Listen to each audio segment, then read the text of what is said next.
Pessoal, vamos dar sequência e já caminhando para a reta final da nossa legislação. Vamos falar sobre ordem econômica e social, a partir aí do artigo 168. Fala para a gente que o município, dentro de sua competência, organizará a ordem econômica e social, conciliando a liberdade de iniciativa com os superiores interesses da coletividade. O que quer dizer para a gente? Olha, cidadão montesclarense, você tem sua liberdade de abrir seu comércio, sua liberdade econômica de comprar, de vender, de ter sua propriedade privada. Você tem sua liberdade das mais diversas de locomover-se, de falar, de publicar. Mas nós também temos que prezar pelo que a gente chama de interesse da coletividade, interesse social. Então a gente limita as suas liberdades particulares e privadas pelo interesse da coletividade. Olha, você tem uma propriedade que é sua, liberdade de ter uma propriedade privada, o direito de propriedade, elencado lá como direito fundamental pela Constituição Federal, mas pelo interesse da coletividade, pelo melhor benefício do coletivo, nós podemos frear aí a sua liberdade de propriedade. Por exemplo, precisamos da sua propriedade para construir um hospital. Você vai ser convidado a se retirar, vai receber ali um valor a título de indenização, mas vai sofrer uma desocupação. Então, o interesse coletivo ele sempre vai estar acima e vai prevalecer sobre as liberdades privadas, sobre os interesses privados e individuais. Certo? Então, a ordem econômica e social do município ela é pautada primeiramente e de forma superior sobre os interesses da coletividade, do coletivo, o interesse da cidade como um todo. Mas é claro que também vai haver a sua liberdade privada. Por isso, há o que a lei chama de conciliar as duas coisas. As liberdades particulares, a liberdade de iniciativa privada com o direito de coletividade, com os interesses coletivos. Beleza? Artigo 169 fala que a intervenção do município no domínio econômico terá por objetivo estimular e orientar a produção, além de defender os interesses do povo, não do indivíduo em particular, da coletividade, do povo montesclarense, e promover a justiça e a solidariedade sociais. Percebem que sempre se busca o coletivo de maneira predominante? Olha, nós vamos estimular a produção, orientar, defender os interesses sempre do povo. Solidariedade social. Busca pelo bem comum. Então, você pode ver esses termos aí na sua prova. Coletividade, bem comum, sociedade, sempre nesse sentido. Combinado? Então, a ordem econômica e social ela existe, ela vai ser estimulada, orientada, ela vai ser organizada pelo município, sempre conciliando a liberdade privada, os interesses privados com os interesses coletivos. E se a gente for colocar em uma ordem de prioridade, quem vai ser colocado à frente é o interesse coletivo, social, o bem comum. Combinado? E aí a legislação vem na sequência dos artigos para falar justamente desses direitos sociais. Começa falando sobre previdência e assistência social, que é prestada pelo município a quem dela necessitar. Então, o cidadão montesclarense que precisar dessa assistência, o município estará pronto a prestar assistência social, independente de contribuição. Então, não é cobrado essa assistência, essa previdência, e ela tem objetivos muito bem estabelecidos, que são a proteção à família, a proteção à maternidade. Então, a mulher que está gestante, ela vai ter ali um acompanhamento pré-natal, ela vai ter ali um acompanhamento de saúde, de assistência social, pessoal, os assistentes sociais, né, que a gente vê muito o trabalho do CRAS aqui no município.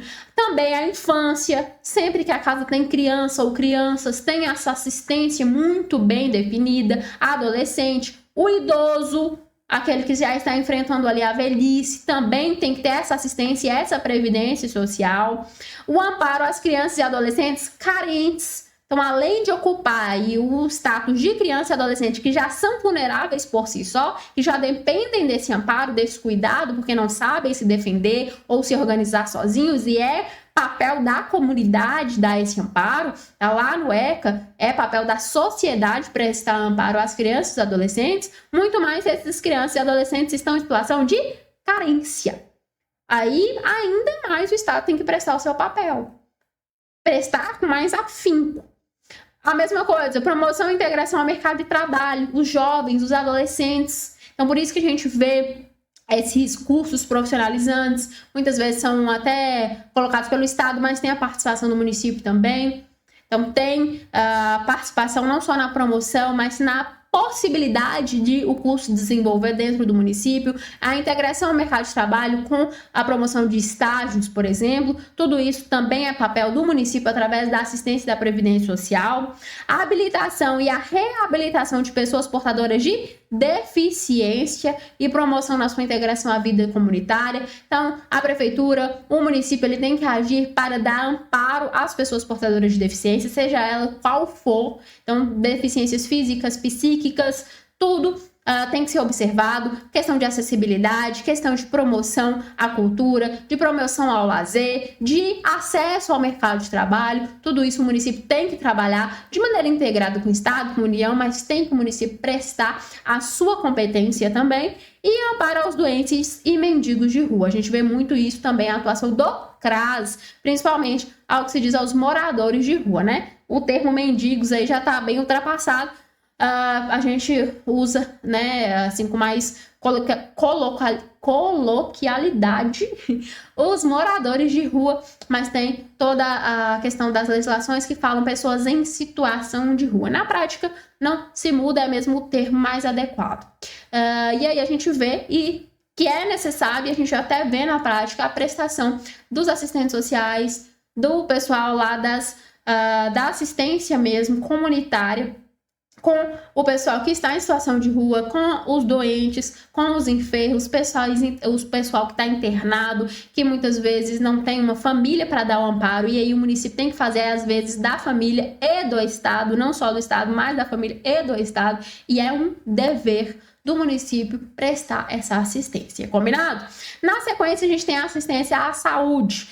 Muitíssimo falado, muitíssimo importante. As verbas que são recolhidas pelo município, ela tem ali uma obrigatoriedade de ir uma grande porcentagem à saúde, e isso é quando a gente fala de município, de estado, de união, sempre uma grande porcentagem das verbas, elas são destinadas à parte da saúde como um todo, medicamento, internação, hospital, prestação com quem tem a enfermidade continuada e recebe medicamentos em casa ou recebe visitas contínuas de médico em casa, enfim, no geral, tem essa prestação à saúde. O artigo 182 da Lei Orgânica fala pra gente que saúde é direito de todos os munícipes, ou seja, todo mundo que está aqui morando dentro do município tem direito à promoção à saúde advinda do município, é da administração pública municipal. É dever do poder público, não é porque ele quer, não é porque é bonzinho, é um dever, assegurada mediante políticas sociais e econômicas que visem a redução de risco de doenças e de outros agravos. Olha que importante. Então não é só tratar quem está enfermo,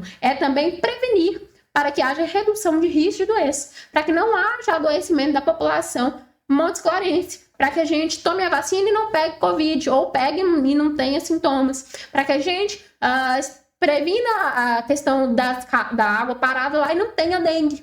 Então, é uma questão de saúde pública, assim como o acesso universal e igualitário às ações e serviços de promoção, proteção e recuperação. Todos têm acesso à saúde através do Sistema Único, o SUS, todos têm acesso às mesmas vacinas, todos têm acesso aos mesmos medicamentos através dos postos de saúde, das farmácias populares. Então, é algo que o SUS já prega no sistema federal, né? No sistema aí de todo o território nacional, que é a questão da universalidade e igualdade. Todo mundo tem o mesmo acesso de maneira igualitária. O direito à saúde implica nos seguintes direitos fundamentais: condição digna de trabalho.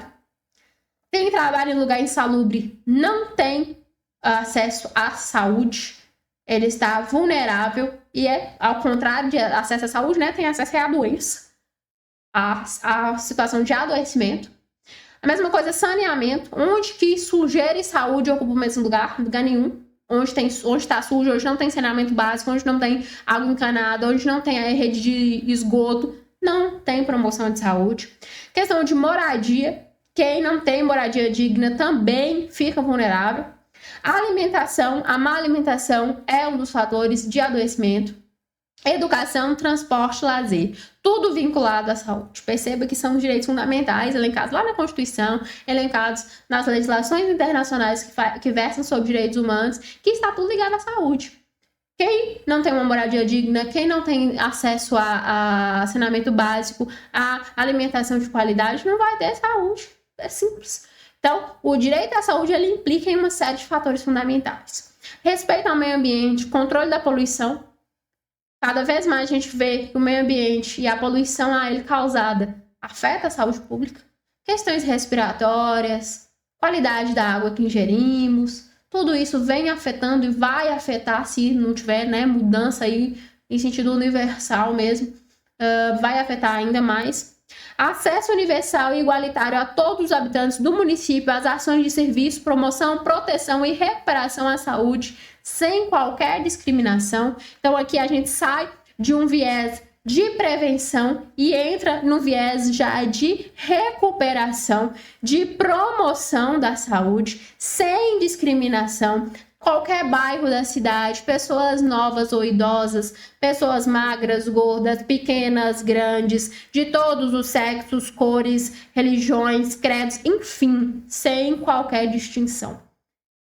Ter o mesmo acesso, estando adoecida ou estando em prevenção. Ter acesso igualitário e universal. Aqui eu repete de novo os mesmos princípios que a gente vê lá dentro do SUS. Proibição de cobrança, olha só, isso aqui é importante. Proibição de cobrança pela prestação de serviço de assistência à saúde por estabelecimentos públicos ou contratados. Serviço público de saúde não tem cobrança de valor. É proibido qualquer cobrança a qualquer que seja usuário. Ah, mas esse usuário aqui, ele tem dinheiro, ele é rico e está usando o hospital público. Pois é, mas ele tem esse direito de utilizar.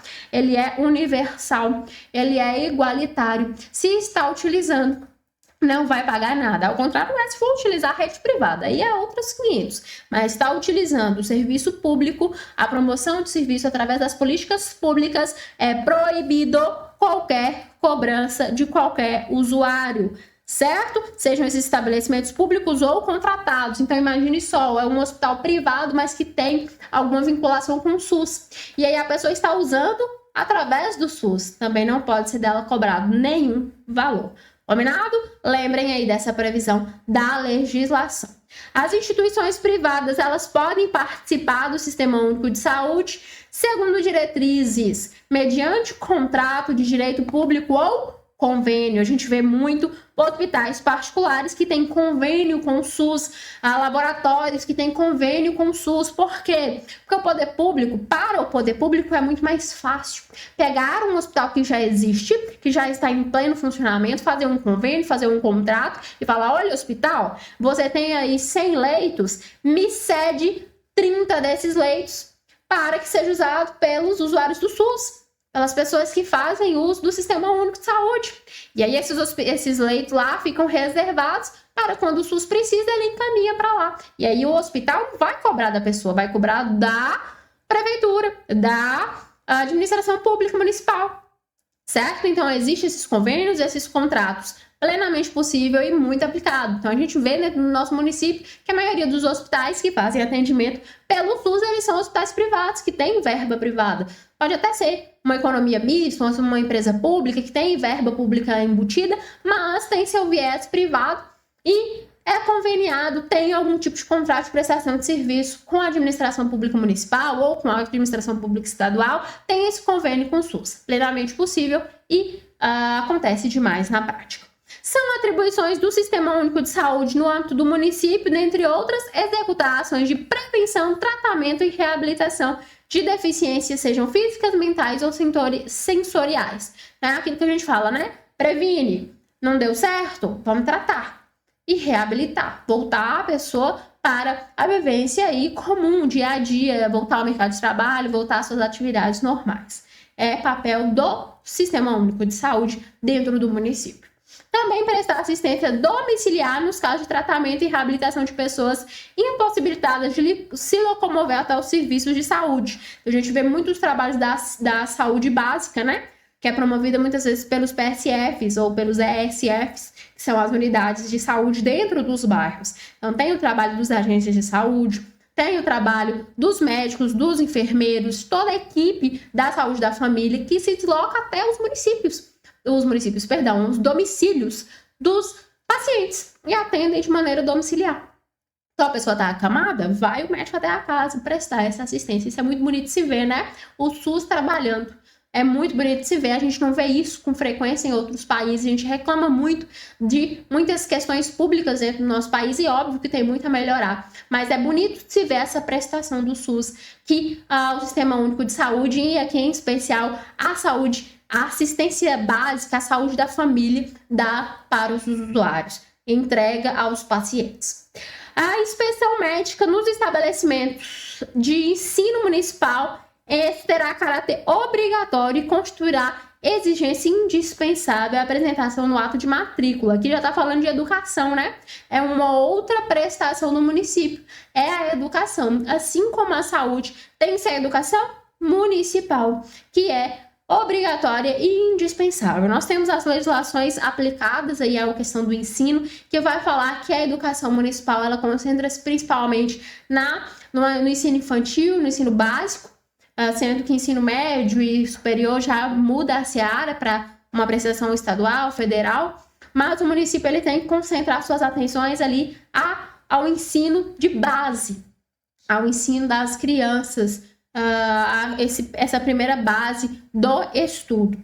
E aí tem as matrículas na rede municipal de ensino, atestando que as vacinas e as moléstias contagiosas. Então tem esse controle aí de cartão de vacinação. Fica constituída, deixa eu sair aqui para vocês verem, fica constituída a obrigatoriedade da escovação de dentes também após a merenda escolar. A gente vê muitas vezes, né, o trabalho também dos dentistas em parceria aí com saúde e educação, de se deslocarem até as escolas municipais para fazer essa escovação. Isso é antigo, isso já existe há muito tempo.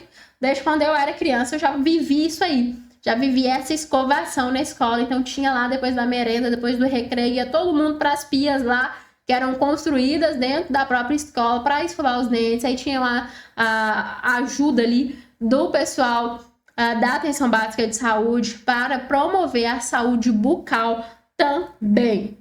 Família, educação, cultura e desporto. O município dispensará proteção especial ao casamento e assegurará condições morais, físicas e sociais indispensáveis para segurança e estabilidade à família. Então, a família é um instituto protegido pelo poder público e não pode ser diferente pelo poder municipal. Então, recebe essa proteção também pelo município. Serão proporcionadas aos interessados todas as facilidades para a celebração do casamento. Quero casar, mas não tenho condições de pagar lá as verbas do cartório. Tem os casamentos comunitários, uma vez ali a cada não sei quanto tempo, junta vários casais e casam lá às custas do poder público. O poder público arca com o valor ali para que as pessoas possam casar, celebrar o casamento.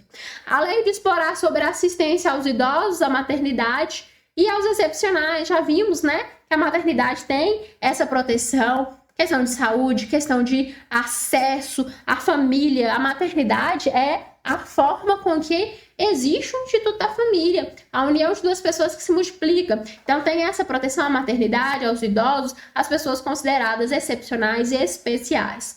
Compete ao município suplementar a legislação federal e estadual dispondo sobre proteção à infância, juventude, pessoas portadoras de deficiência. Aqueles que precisam de um amparo maior. Já falamos também, a criança e o adolescente ele tem que ter suporte da família, da sociedade, do Estado, para que cresça bem estruturada. A família, a criança por si só ela não consegue fazer nada sozinha. Ela precisa dessa assistência. Assim como o jovem, o adolescente, também os portadores de deficiência. Então a lei ela fala várias vezes sobre essa necessidade de proteção, sobre essa necessidade de amparar essas pessoas que são consideradas hipossuficientes pela legislação, garantindo a eles o logradouro, edifícios públicos, veículos de transporte coletivo. Então, garantindo moradia, garantindo um teto sobre a cabeça, transporte de qualidade. Para a execução do previsto nesse artigo, serão adotadas as seguintes medidas: amparar as famílias numerosas, então aquela família que tem vários e vários filhos, aí o pai e a mãe ali com vários filhos, vai fazer a escadinha, ó, cada ano nasce um. Tem que ter esse amparo a essas famílias, para proteger justamente ao Instituto da Família, bem como as crianças e adolescentes. Ação contra os males que são instrumentos da dissolução da família. Então, mais uma vez, dá assistência para que o Instituto da Família seja preservado, para que esse pai e essa mãe que tem lá a escadinha de filhos, criem bem esses filhos, estejam ali protegendo essas crianças, fazendo o papel da família, enquanto o Estado faz o seu papel também e tudo corra da melhor forma. Estimular os pais e as organizações sociais para a formação moral, cívica, física e intelectual da juventude. Mais uma vez, junta família e Estado fazendo seu trabalho para que os jovens cresçam bem, se desenvolvam bem. Colaboração com as entidades assistenciais que visem proteção e educação da criança. Então, tem muitas vezes essas entidades, algumas vezes são associações, outras vezes são organizações não governamentais que estão ali também de mãos dadas com o Estado para promover. A gente vê, né, algum trabalho ali de algumas pessoas, muitas vezes envolve questão religiosa, as igrejas participam muito. Aqui no Montes Claros a gente teve por muito tempo a Guarda Mirim, que dava essa assistência para os jovens, apesar de não estar totalmente vinculada ao município, mas tinha participação da administração pública ali com fornecimento de verba e que trazia esse amparo ao jovem, assim como a gente tem outras, hoje tem algumas outras que funcionam também nesse sentido. E o município tem que estar ali de mãos dadas, tem que estar ajudando esse negócio, promover, crescer para amparar o jovem cidadão aqui de Montes Claros. Amparar também as pessoas idosas, assegurando sua participação na comunidade, a dignidade, o bem-estar nesse estágio da vida. Então, a gente vê muitas vezes ali os grupos de idosos, a promoção de exercícios físicos para os idosos, né? A gente vê que a prefeitura promove, sim, que os idosos façam um exercício físico, façam uma aula recreativa, uma dança, algum tipo de exercício ali ao ar livre. Então, o município também tem que estar com olhares voltados a esse público, que também é considerado hipossuficiente, também é considerado vulnerável e precisa dessa assistência municipal. Amparo também por colaboração da União, dos estados e de outros municípios para a solução dos menores desamparados e desajustados através de processos adequados de permanência e recuperação. Então, aqueles menores que de certa forma infringem a lei, que estão ali vinculados a algum tipo de perturbação, que a lei chama de desajustados, né? Poderia até ter colocado um termo melhor, mas que tem ali algum tipo de vínculo à prática de atos infracionais, algo do tipo, o município também tem que prestar sua colaboração junto ao Estado e à União para amparar esse jovem também. Então, tudo isso está dentro aí desse amparo educacional, de saúde, de assistência. Tudo isso é o viés do município na sua competência de acolher os seus moradores, de acolher quem está dentro do município e precisa desse amparo, que precisa dessa ajuda da administração. O artigo 197 fala que o dever do município para a educação será efetivado mediante ensino fundamental, obrigatório e gratuito, inclusive para os que não tiverem acesso na idade própria. Atendimento educacional especializado aos portadores de deficiência, preferencialmente no ensino regular. Creche pré-escola, de 0 a 6 anos de idade. Atendimento do educando na pré-escola e ensino fundamental nas escolas públicas da rede municipal, por meio dos programas suplementares, com fornecimento inclusive de material didático, de transporte, alimentação e assistência à saúde. É um combo completo, hein? Ó, você matricula, vai para a escola, recebe educação. Não tem desculpa porque o material didático é fornecido. Aí, moro longe, transporte, fornecimento de transporte. Mas eu vou ficar esse tempo todo na escola, eu vou sentir fome. Fornecimento de alimentação, as merendas lá, ou muitas vezes até melhor do que tem acesso em casa.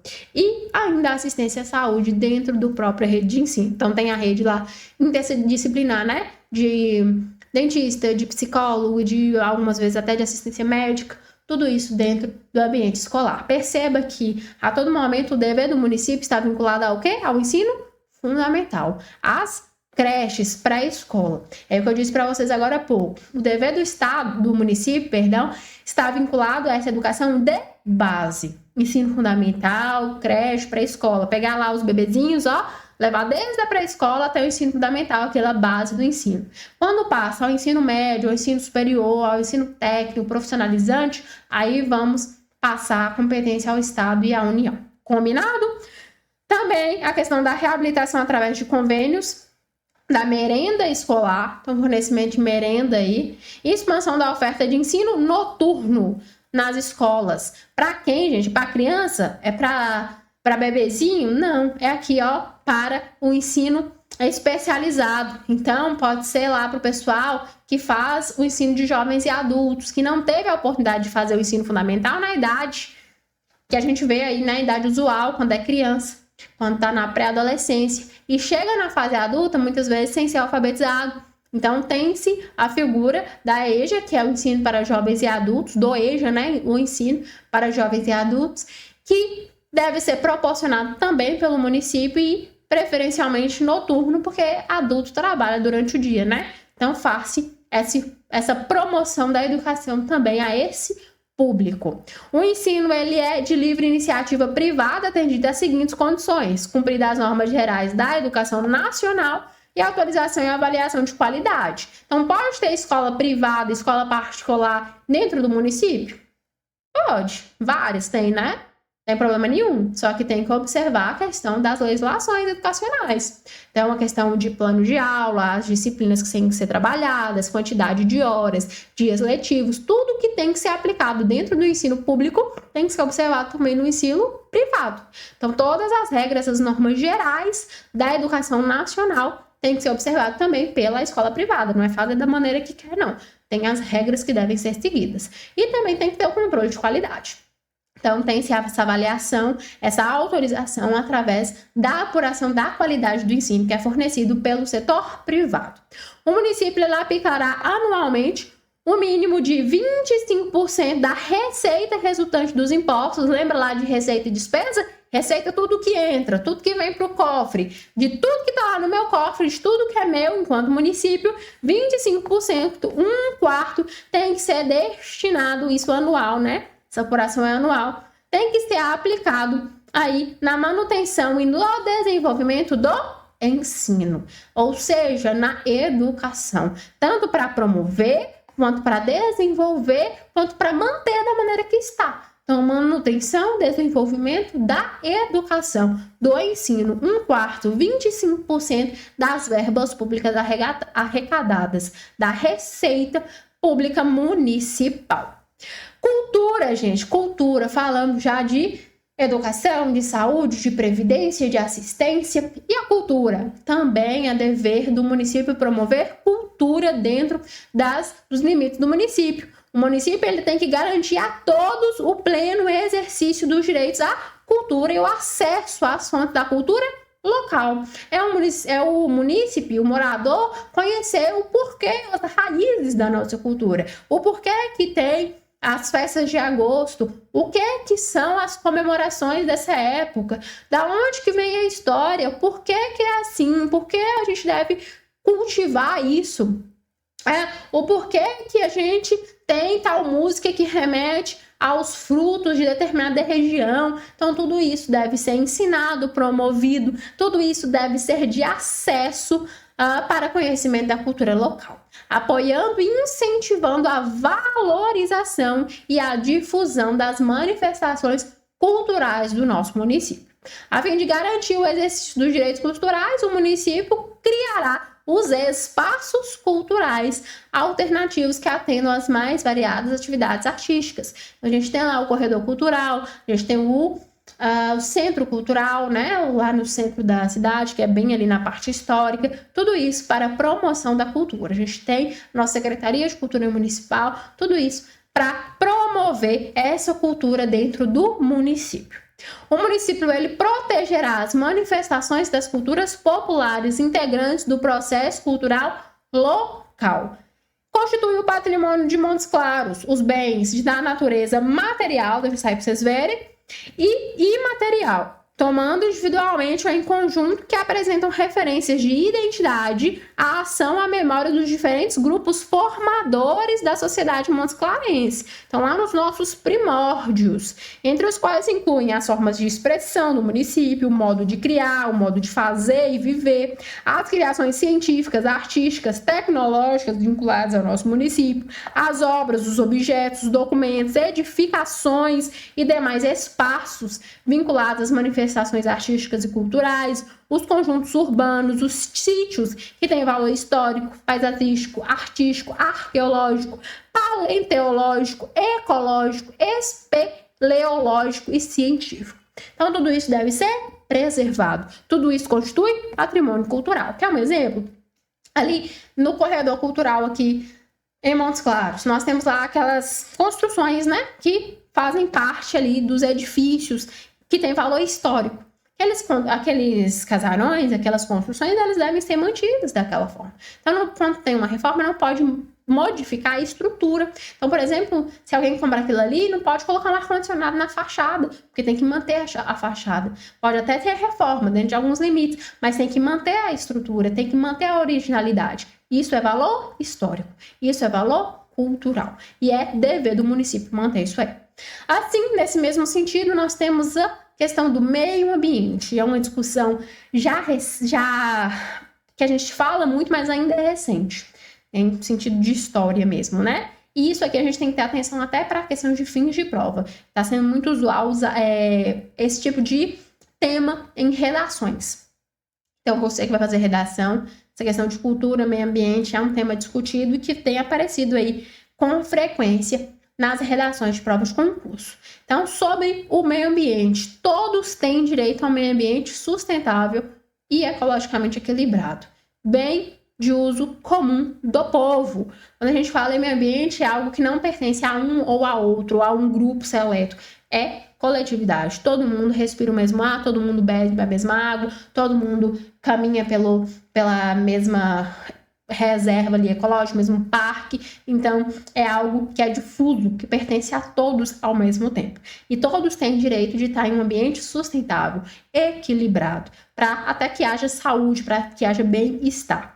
É o uso comum do povo, essencial àquela qualidade de vida, impondo a todos, em especial ao poder público municipal, o dever de defendê-lo e preservá-lo. Então, o município ele tem que preservar o meio ambiente, tem que fazer ações públicas, políticas públicas que visem e que coloquem em prática a preservação ambiental, assim como a defesa do meio ambiente. É dever, observe, não é uma faculdade, não é uma possibilidade, é dever do poder público elaborar e implementar através de lei um plano municipal de meio ambiente e definição de diretrizes para o aproveitamento no processo de desenvolvimento econômico e social. Então, tem que ter esse plano municipal de preservação. Nós temos a Secretaria Específica do Meio Ambiente, que vai trabalhar na promoção dessas políticas públicas, e o município, ele não é se o município quiser, ele faz. Não, ele tem que fazer. É um dever. A criação dessa legislação e a implementação, fazer ela funcionar na prática. Política urbana, para a gente ir finalizando. A política de desenvolvimento urbano ela é executada pelo poder público municipal conforme as diretrizes gerais fixadas em lei, que tem por objetivo ordenar o pleno desenvolvimento das funções sociais da cidade e garantir o bem-estar dos seus habitantes. O plano de desenvolvimento das funções sociais da cidade e a garantia do bem-estar da população são objetivos da política urbana executada pelo poder público, sendo assegurado mediante formulação e execução do plano urbano, do planejamento urbano, cumprimento da função social da propriedade, distribuição adequada da população, das atividades socioeconômicas, da infraestrutura, equipamentos urbanos comunitários, participação comunitária no planejamento e controle e execução dos programas pertinentes. Então, asfalto, quais os bairros que vão receber tantas escolas, tantos hospitais, quais são os bairros que vão receber uma UPA, como que a gente vai fazer o planejamento da divisão, do loteamento desse bairro, tudo isso é infraestrutura e está vinculado à política urbana. Então, existem as legislações que vão trabalhar tudo isso, essa divisão populacional, essa atividade socioeconômica dentro de cada bairro, a destinação de ambientes públicos, de obras públicas para cada setor da cidade. Tudo isso é planejamento urbano. Tudo isso está vinculado não da cabeça lá do gestor, não. Planeja-se, cria um planejamento de quais ruas serão asfaltadas dentro desse período, de quais bairros precisam de um acesso imediato à iluminação pública, porque já tem ali várias construções, já foi loteado. Tudo isso faz parte do planejamento urbano e é responsabilidade também do município. Na promoção do desenvolvimento urbano, observar-se a ordenação do crescimento da cidade. Então, quanto mais cresce a cidade, mais desenvolve, mais precisa de promoção e cuidado da administração pública, prevenindo e corrigindo qualquer distorção. Então, já vai ali, fazendo meio de campo para evitar qualquer tipo de problema ou desordem. Contendo as excessivas concentrações urbanas. Então, imagine só, num bairro muito pequeno, onde tem várias pessoas, você vai ver ali um aglomerado de pessoas, a infraestrutura vai falhar. Se ali num bairro pequeno, teoricamente pequeno, que tem uma escola, que tem um posto de saúde, tem uma grande população, gente morando uma em cima da outra, vai falhar, a escola não vai dar conta, o posto de saúde não vai dar conta, a infraestrutura vai falhar. Então, tem que conter esses excessos, tem que distribuir melhor para que todos os serviços públicos sejam prestados com efetividade. Indução e a ocupação de solo urbano edificável, ocioso e subutilizado. Isso, Maria, quase que não sai. Última palavra para falar com vocês, quase que não sai. Então, setorizar, melhorar. Então, tem um bairro ali que não mora ninguém. Tem um outro que está morando gente um em cima do outro.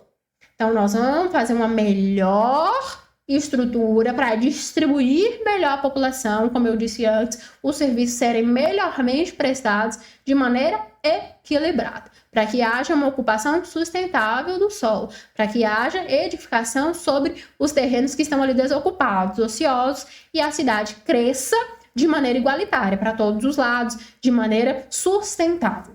Correto? Essas são as previsões aí da lei orgânica. Essas previsões finais a gente não costuma ver tanto em prova, a gente vê mais a parte das competências, que estão lá mais no início da legislação, mas de toda forma a gente precisa conhecer a legislação como um todo, conhecer as previsões, essas divisões, agora nessa reta final da legislação, essas responsabilidades que são colocadas à administração pública em atendimento à população, em atendimento de previdência, de assistência, de saúde, de educação, de cultura, de meio ambiente, tudo quanto que o município precisa entregar ao povo, aos munícipes, tudo isso está previsto dentro da legislação e pode ser objeto sim da sua prova. Por que não? Apesar de ver de forma mais usual, de forma mais reiterada, a cobrança lá dos artigos iniciais, das competências, que a gente já bateu bastante aqui na tecla, mas esteja preparado para responder questões de qualquer que seja a parte da legislação que seja cobrada. Combinado? Assim a gente fecha, a gente finaliza aí as previsões